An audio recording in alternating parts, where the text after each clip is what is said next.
Hi friends, this is Erica, and today I'm going to be going through this Draw With Me with you. It's a real-time drawing, and I thought a real-time might be kind of helpful to see the process of making it through like start to finish this type of drawing spread. For this particular spread, I'm focusing on the ornaments prompt for week 3, I believe, of December. And I kind of had this vision for an entire spread of just ornaments, like flat lay style. Everything's kind of laid out. There's nothing really overlapping. Lots of independent objects sitting next to each other, moving in different directions, kind of coexisting. In order to unify this kind of spread, I decided that I would choose a color palette and stick with it. So I'm starting this spread by sketching in all of the ornaments. I have reference pictures for you to view on the Unsplash December references.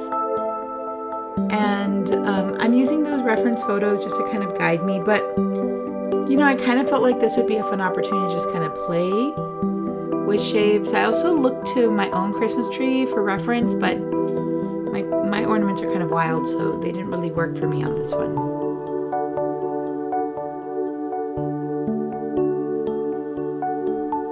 So I use this light colored Tombow marker to sketch in the placement and the arrangement of everything. This is Tombow water-based dual tip 942. And it's light enough where I can use it to sketch everything in, and I have a feeling that I can just kind of blend it into the colors on top of it afterwards. So I'm not that worried about making mistakes in my sketches, just drawing the shapes in, just experimenting with pattern. I'm going to try to make sure to have a few different things happening here. I want some ornaments to be small, some to be large, and some to be medium. So I want a variety of sizes. I think that will add to the visual interest in the work. I also want some different shapes. I know that my colors are going to be fairly unified, so I'm going to rely on shapes, patterns, and size to create variety in the work.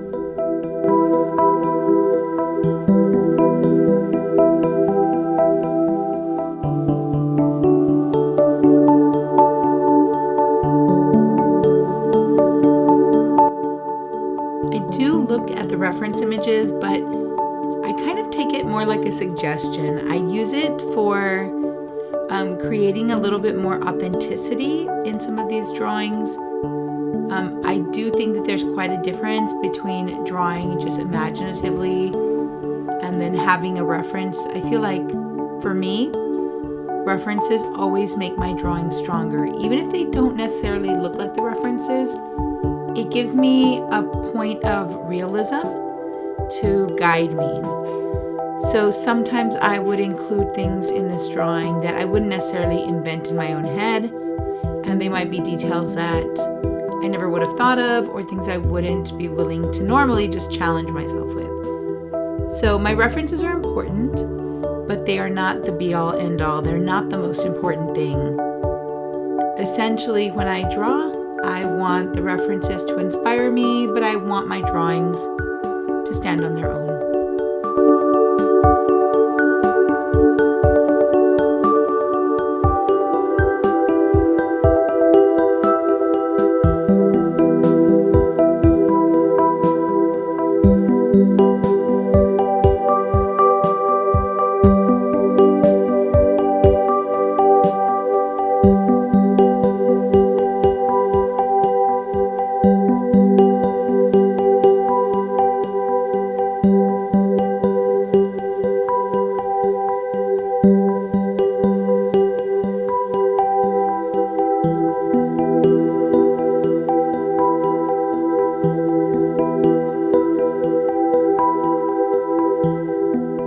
When I'm working on these sketchbook spreads, I let the spaces help me to determine the placement of objects. So for instance, here you could see that I kind of went back and forth between the top left corner or this section that I'm drawing on right now.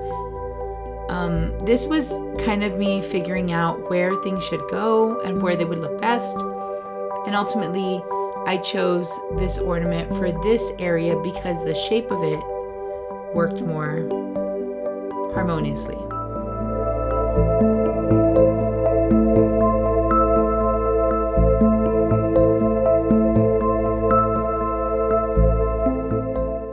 Here I'm really trying to work out that pattern on this pine cone ornament, but honestly I couldn't quite figure it out. So I did a lot of inventing, a lot of making this up. But again, it was inspired by the image.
This like star-shaped ornament, and I wanted to show you how I use my markers to kind of sketch in an underpainting. So you can see I knew that symmetry would be an issue for me with this, so I started with this basic structure. I know it's going to dissolve into the drawing, so I'm not worried that all of that is visible at the bottom.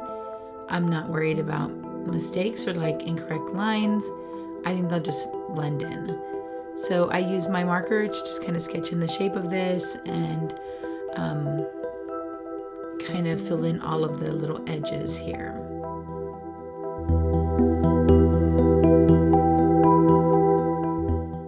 I also like to use the marker to kind of block in the values, the deep values. So shadowy areas get kind of marked in with my marker at the initial stage or like the sketching stage.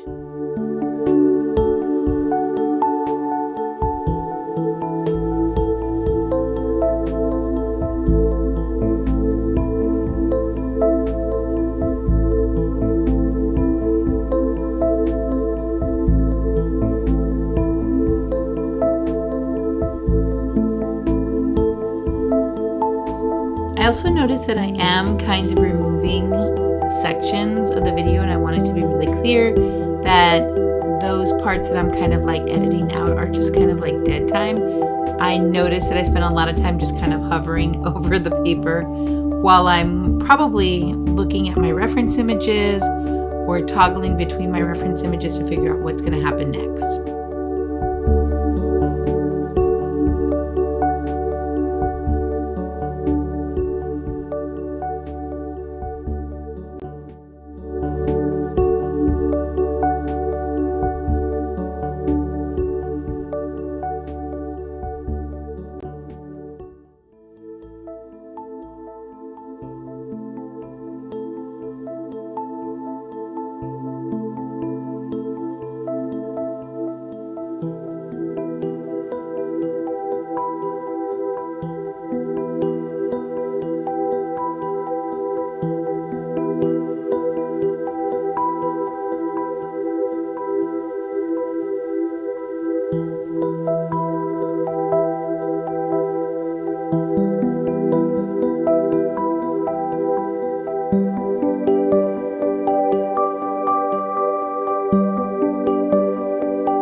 Here I don't even know what I'm doing. I know that I was trying to create something that would fit in that shape, but I was super unhappy with this, with this part right here.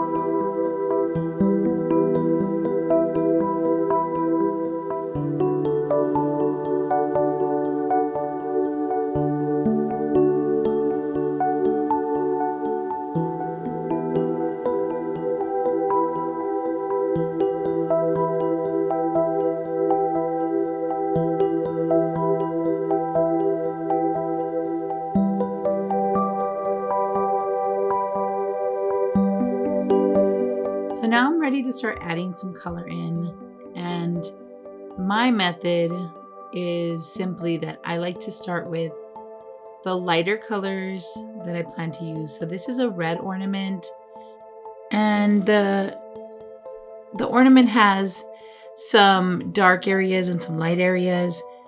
This pink is like not that light, but it is the lightest color that I've chosen to use in this palette. So I'm using the pink to block in the shapes of the light. Now, this is not exactly the color that I see in the reference image, but I'm using light, the lightest color I have, for the lightest value I see on the ornament.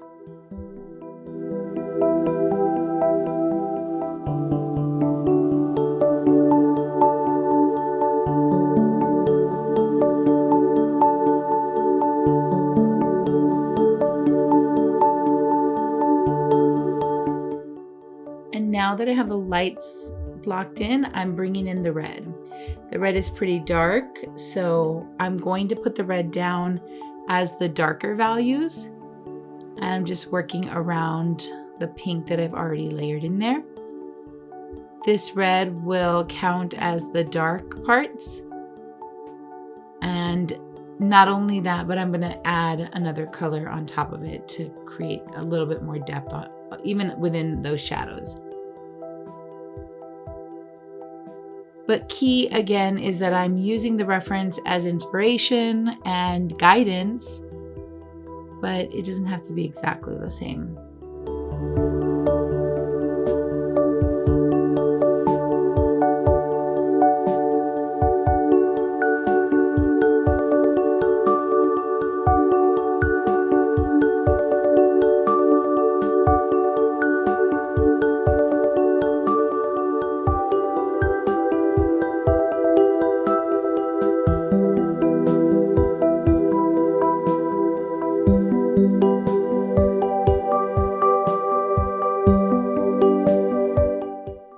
If you look at the way this color lays on top of the pink and the red, you'll see that it slightly changes the value, and that's what I'm going for with this. I want to create like another dimension of that color, and I do it by just adding a little bit of something different. And now here I'm using this olivey green. It is Tombow 076. And that one layered on top of the red creates this like warmth, this kind of brownish chocolatey hue that I think really lends itself well to this dark side of the red ornament.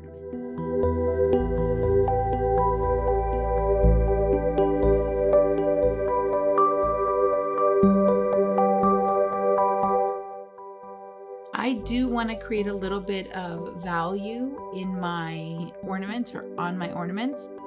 So I'm doing a little bit of that color layering and kind of reserving the darker values for the right side and the lighter values on the left side of the ornaments. But keep in mind that this can be as playful as you like. At some point, I kind of just decided to go rogue and do the colors that I felt like doing, and I wasn't super concerned about rendering value and shadow.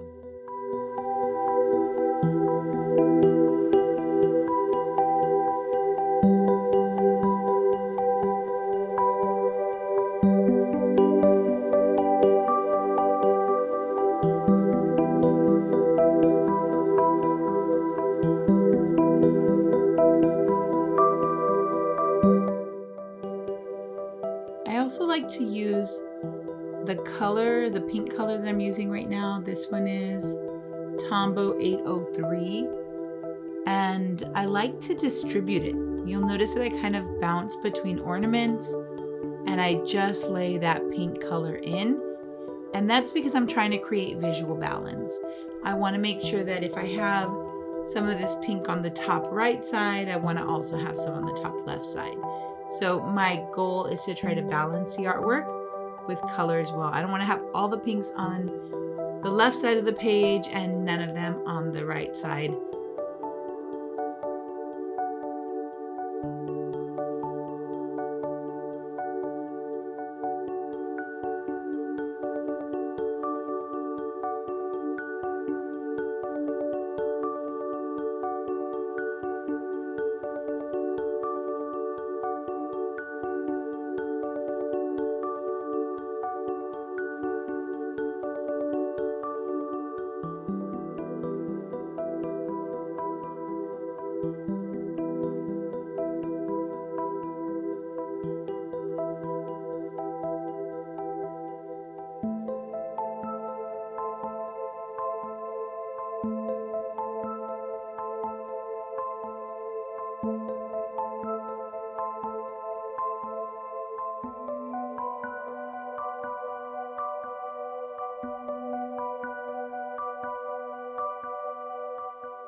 now I'm going to bring in color pencil. I've got all my color down on pretty much everything.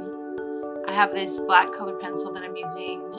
I'm not using black for any particular reason other than the fact that the color pencil I usually like to use, which is indigo, I can't find it. So I have the black one as a second option, but normally I don't love using black because I feel like it can be a little flat and definitely can overpower things. I like the idea of using an unexpected color for outlining kind of textural stuff, but this color pencil is where I like to add texture and obviously value.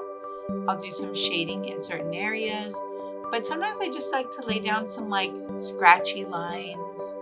I enjoy the kind of texture that adds to the objects.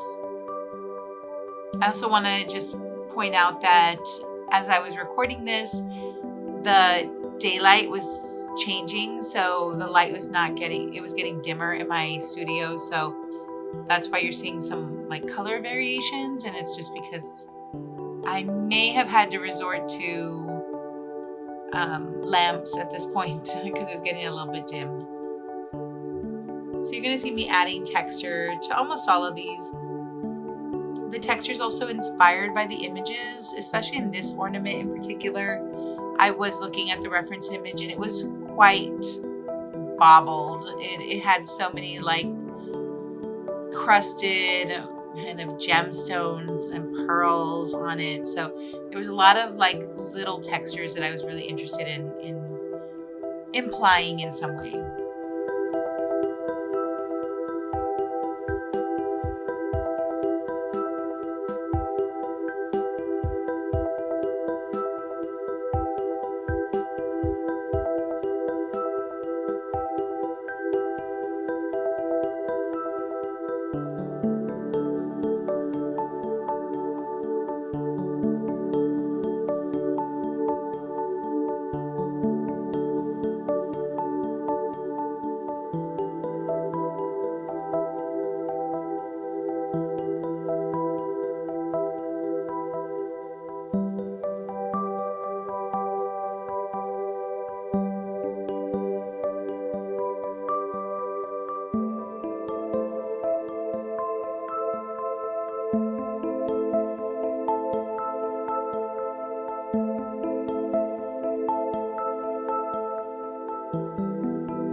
Now I'm bringing in a little bit of white Posca marker to add a little bit of brightness to some of the darker areas.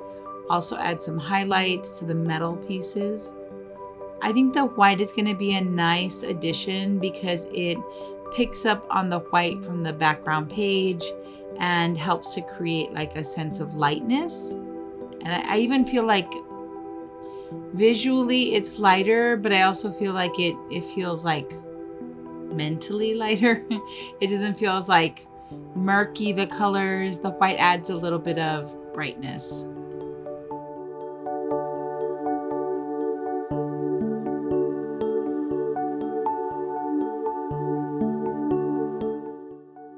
I can also use the white to add details, more textures to the objects. I think the white is a nice addition overall.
Now that everything has color, I've got some texture from the color pencil, I wanted to add something because I felt like it's still kind of like boring, bland. I don't know, there's not enough chaos in there. So I need to add more. So I'm using my pink Tombow dual tip 803 and just adding in some magical little sparkles and stars to kind of shine between the negative spaces. So I'm drawing in all of these little shapes, and I'll come back afterwards and add some line work on them as well. Again, here I'm looking for balance. So I am thinking about the placement of the stars, trying to create a variety of different sizes and shapes, and of course finding places where they'll fit.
And what spread wouldn't be complete without a stamp date at the bottom?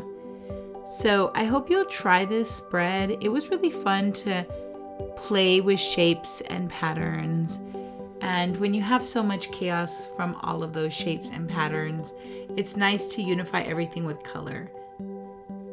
Good luck on this spread. I hope you make something amazing and beautiful, and I hope you'll show me. If you would, just use the hashtag flynncrafthouse, and that way I can find your work, or tag me on Instagram. I'm Erica Beeswax.